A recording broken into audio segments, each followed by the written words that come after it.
sederhana oleh akademisi disebutnya sebagai transgender archipelago, padahal waria dalam perspektif saya pribadi tidak sesederhana diterjemahkan sebagai transgender women gitu, karena waria merupakan akronim dari wanita pria, which is yang saya pahami sebagai sebuah energi feminin dan maskulin yang ada di setiap diri kita masing-masing. Kenapa proyek saya disebut Waria Nusantara? Karena ini merupakan upaya saya untuk menggali sejarah orang-orang non-biner yang ada di Indonesia dari Sabang sampai Merauke. Ya, next, betul. Nah, kenapa saya menggunakan istilah waria untuk mengidentifikasi diri saya dan subjek penelitian saya?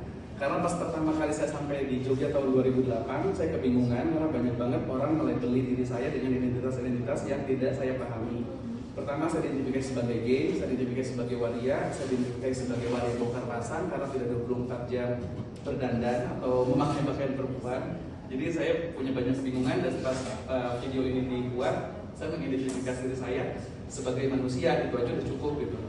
Dan statement saya, my gender is human. Next.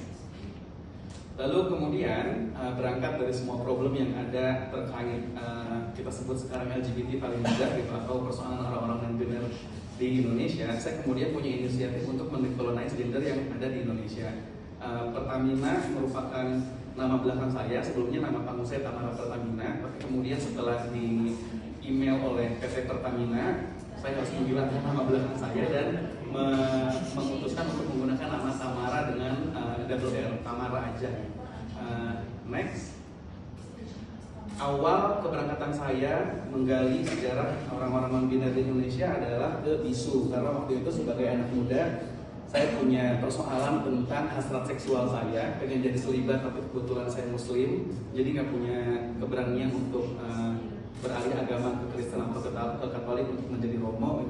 Setelah saya googling ternyata ada komunitas waria yang ada di Sulawesi dan mereka selibat dan mereka sakti gitu, dan mereka pendeta-pendeta atas agama yang mereka imani, disebutnya agama Tolotan di antara Sidrap. Nah, pas pertama ketemu para bisu, kemudian jadi ngerasa makin ngedrop lagi terkait persoalan gender yang ada di Indonesia, karena bisu tidak sesuci atau tidak semabesi yang saya pikirkan, karena mereka juga ternyata aktif secara seksual gitu. Jadi bisu yang ada dalam sejarah itu sudah tidak eksis lagi di masa sekarang, tapi kemudian beberapa bisu masih bertahan dan masih melakukan praktek-praktek sebagai seorang mabesi, sebagai seorang suci. Next.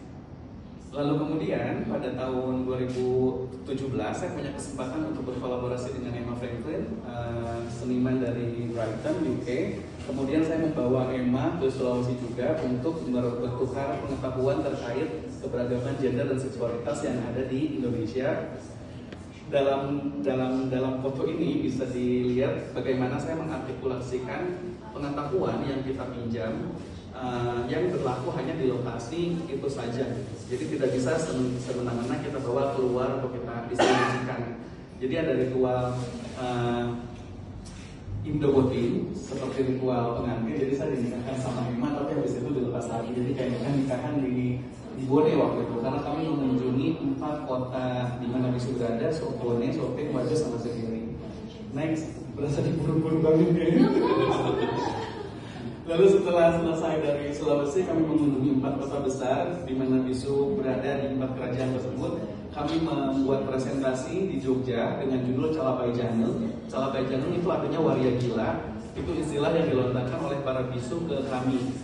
Kenapa kami disebut gila? Karena waktu itu Emma traveling bareng sama saya ke Sulawesi bawa bayi, dan bisu-bisu itu kebingungan gimana ceritanya waria bisa punya bayi gitu. Keluarnya dari mana? Dari anus atau di sesar gitu.